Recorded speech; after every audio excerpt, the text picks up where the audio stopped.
Hello, everyone. Um, just wanted to mention the sad news that Chris Cornell actually died, I believe, yesterday. I'm just going to say right here at the start, I actually saw him a couple weeks ago, so it's kind of a shock that to hear that news, but um, I guess that happens. So, today we are talking about my game, and then we're going to get into the stock market. So if you are excited for the stock market, you can stick around for that. But I'm going to get the stuff I have on my mind about my game out um, in the start of the video. So if you're interested in that, then you can be listening now, I guess. So I'm going to switch the screen over to the paint window. But there isn't a paint window today. We actually have my Python script up. So you can see this is Easteria version 2. This is kind of a variation on a game I worked on a while ago when I first started programming. But this is something that I am completely reworking. So when I originally did this, there was a lot of things where I was still learning the process of how to program, how to organize things, and but the problem was when I would learn something new that would make things easier, I didn't really want to go back and fix the previous things. And it got to a point where I really had to um, I really had to either go fix everything or just start over. So I've been sitting on it for a while, but I have a lot of different ideas, which is why I am considering this a new game because this is something that is going to be a very long-term project for me. It's something that I'm going to be working on by myself slowly, but I have a system where I think it will be fun to follow the project, especially if you are playing the game. Because what I'm doing is I am working off of itch.io. I have an itch.io page in the description that you can look at, and what's going to happen is I am going to do this game in what I'm calling areas. So each 1000 by 1000 pixels of the game will be uploaded separately. Now, that's not necessarily saying that every time that I update the game, it will only have one new area. But what I am basically getting at is that the game will be updated in chunks. Sort of like how I guess Minecraft has chunks, but those are randomly generated. These will be all hand drawn in paint, just like my previous game, Sell Me Something. But this is going to be something where we have a completely it's going to be a story-based game, but the thing is that there isn't necessarily a set storyline that you're following. So it's something I'm messing around with, and I think will come out pretty interesting because it will allow you to kind of explore your own way through the game, and then maybe I'll have sort of an end goal that you strive for if you are one of the people that really likes having some sort of backbone to the game.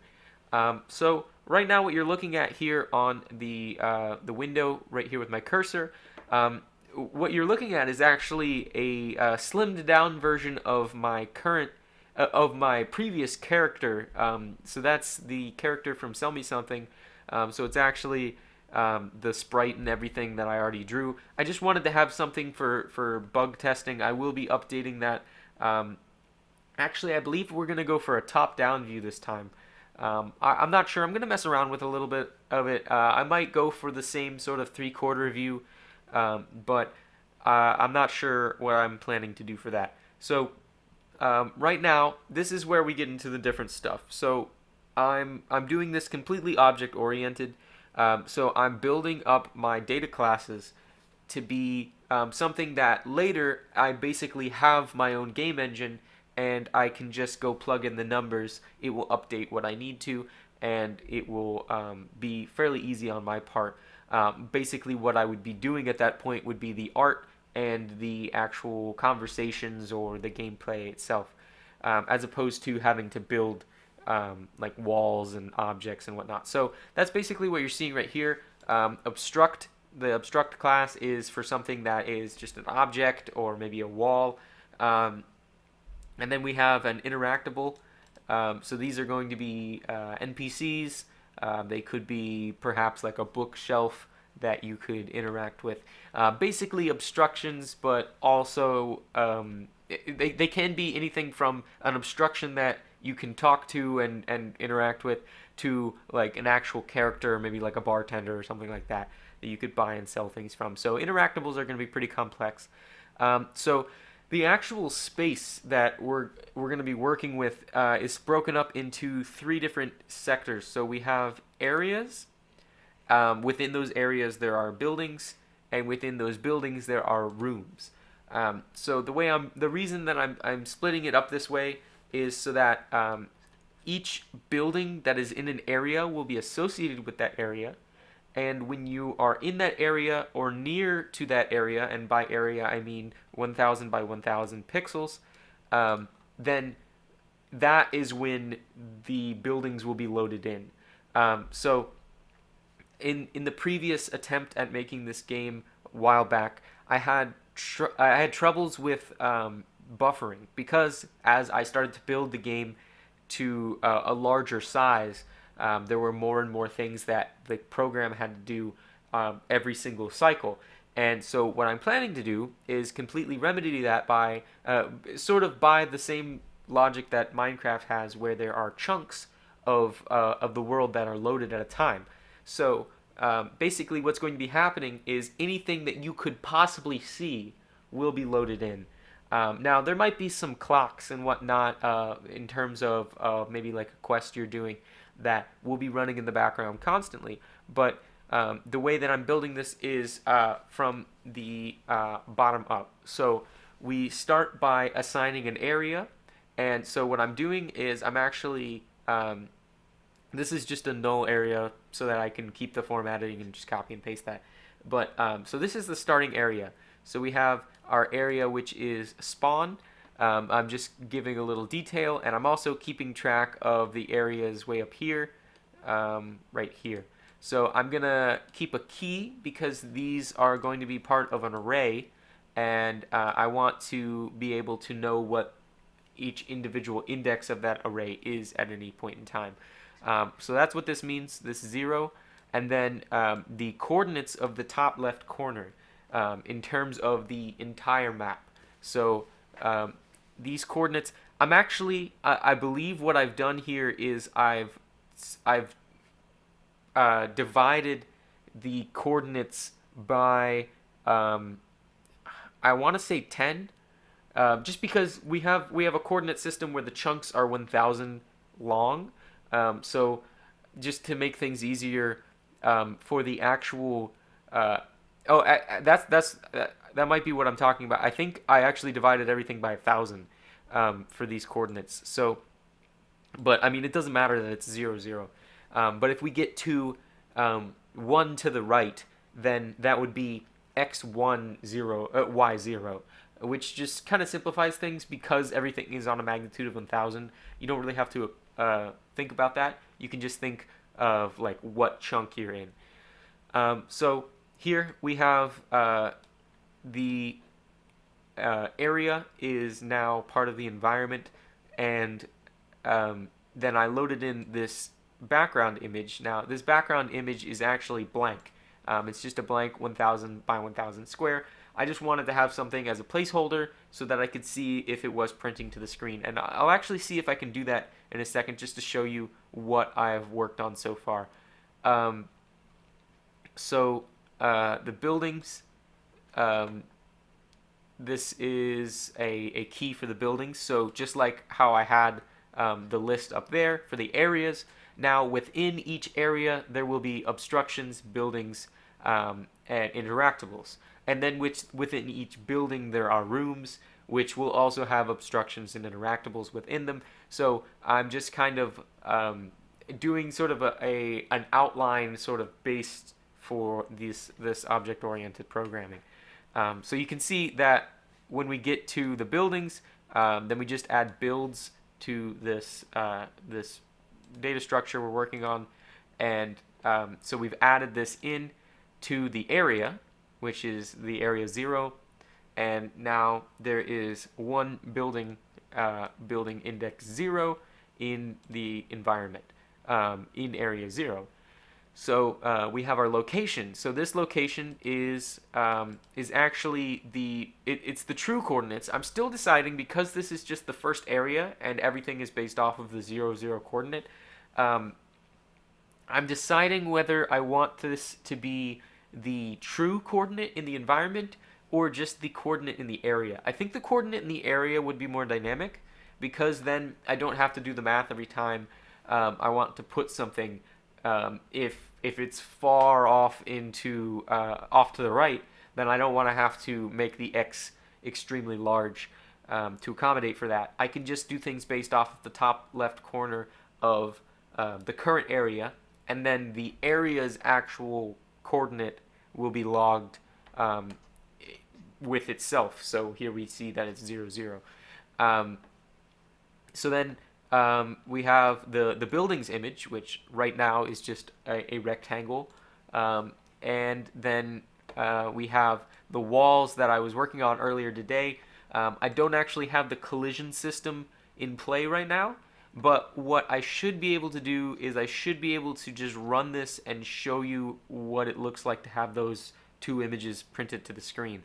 I'm just trying to check to make sure. I believe the collision and everything, it shouldn't give us any errors. Yeah, so I didn't start this collision um, engine yet. So if I hit, I actually don't know if I have this so that it'll print to the stream.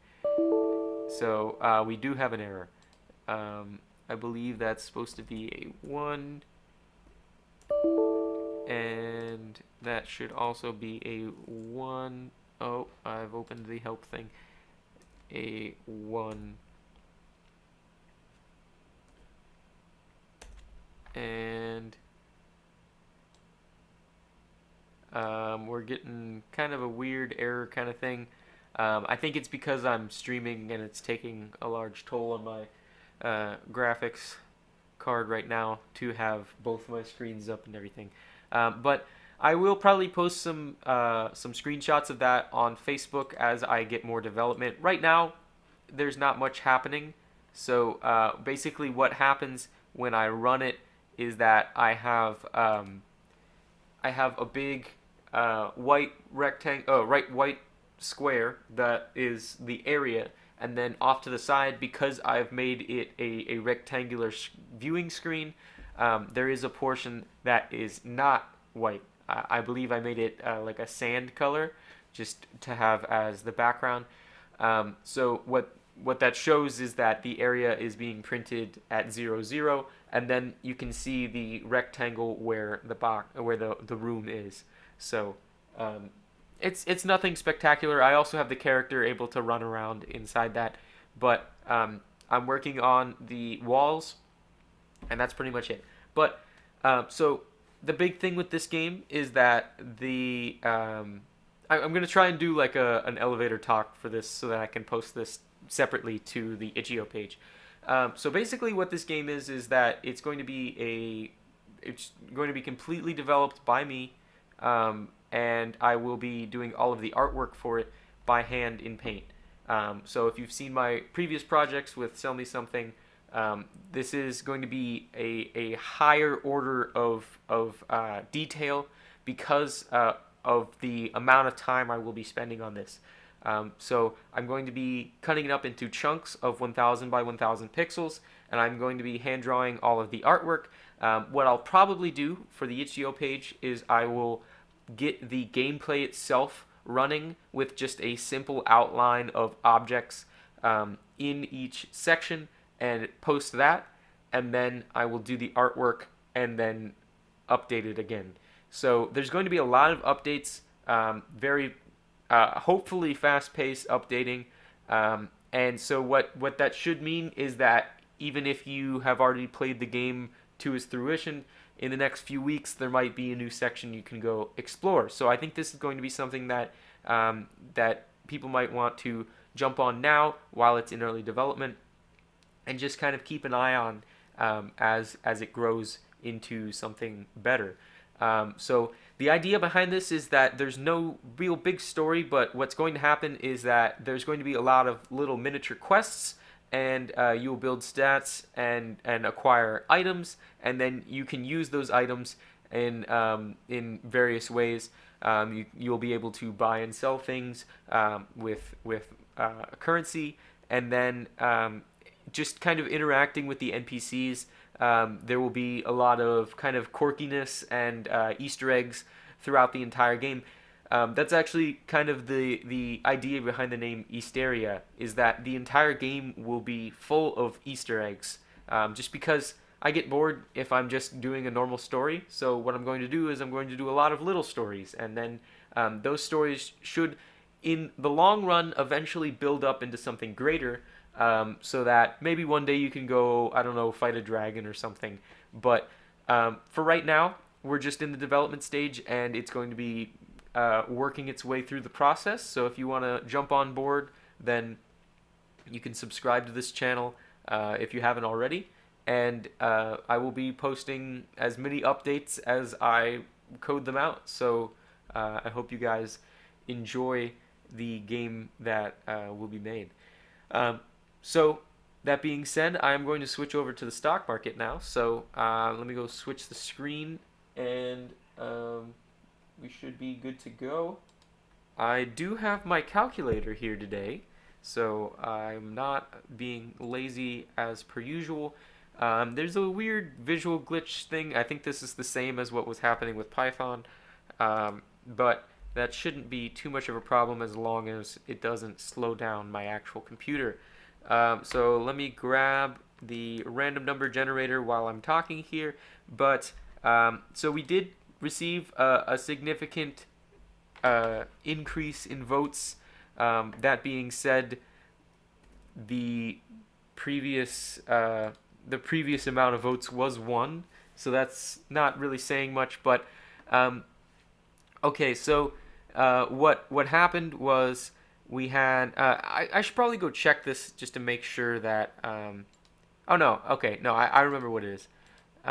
So we had a vote for red of 0%, we had a vote for yellow of 66%, we had a vote for green of 33%, and a vote for blue of 0%. So this is another good day for yellow, another bad day for red, but we'll see how bad. We're going to go from 0 to 50, and we're going to close that, and we'll see what random number pops up. That random number is 11, so it's not that bad of a day for red, but this is something interesting. It does look as though yellow is catching up to blue here. So what was that before I plugged this in? Oh yeah, okay. So yellow goes up more because the 11 subtracts from it. So that makes sense. But it should be the same distance that it previously was before I put the 11 in. So red is now down to 40. We'll see if that could possibly hit 0 before the end of the season. Actually, it technically can. If red receives no votes and I roll something over a 40, it could technically go at least to 0. I didn't really think about that case. I think I said that. I think I was planning that it would just stay at 0 if it went towards negative, because that doesn't make sense to be a negative stock value, unless it does and you're an economist and let me know. So yellow took a pretty big leap today because of this 11 and its 66 votes. It actually couldn't even take a hit today because it had more than 50% of the votes. So I have furthered my lead from my yellow investment, although green also went up, so Megan also went up a little bit. Even Steven is holding on strong to third place, but it looks like we do have some exchanges here in the middle. Dan actually went further down because of his large investment in red. So I'm going to sort these guys and girls from largest to smallest, And it does seem that Andrew has now taken the place of fourth place. The other Andrew, Mr. Positive, is in second to last. And I don't think many other people jumped around. There does seem to be somewhat of a gap here between Boring Boris and the remainder of the pack. This does seem to be due to a large investment in red proportion wise, although Mr. Positive has done a relatively even split between red and green did go up. So I don't know that he really moved too much, but this is where we're sitting. And given the current trend of the market, and given the fact that next week is in fact the last week, the last update for this season of the stock market, I don't think I'll be moving my stock around any. I think I've picked a pretty good proportion to end out the season on. So what we're going to do is we're going to hit new market, we're going to hit 0, and we're going to update the historic data. So as I mentioned, this is week 25 of 26 weeks. So we can see what this trend is as we boil down to the end here. So 220, and then 189 and 275. 189, 275. I would be curious to see if anything can take down blue. Blue does look somewhat vulnerable right now due to its lack of support in the previous weeks. And so we do see that there's been this pretty constant decline since about, I want to say, week 22. And yellow has been on this huge spike, whereas green is holding on, kind of lowering its trend here, but we're still seeing that relatively even and slightly upward trend. And yellow has shown that nothing is really predictable with yellow, other than the fact that anything that rises must go down. So that's what we're working with right now. I'm not seeing any questions or anything in the chat, so I'll give you one last look here at the standings, and you can take your pick. This is very important, and I will put the poll in the corner right now. It is very important that you do go vote in this week's poll because it is the last fluctuation. So next week, when we do the update, all of those positions will be final. So support your stock, and I'm gonna just say vote here, and then we'll have red, yellow, green, and blue. And I will create that. So if you go up in the corner right now, you can click on the eye icon and you can vote, and that will allow you to participate in the fluctuation of the market. So this is your last chance to throw your support to whichever particular color you decide is the best, and we will see where this goes in the final week of the stock market. So I want to thank you guys for watching, and I do plan on streaming on Saturday. I have a couple ideas for things that I can do in terms of topics, which is something I haven't had in the past. And worst case, I might have a little bit more done on my game, and I can just chat about that. So that's all for now, and I will see you over the weekend.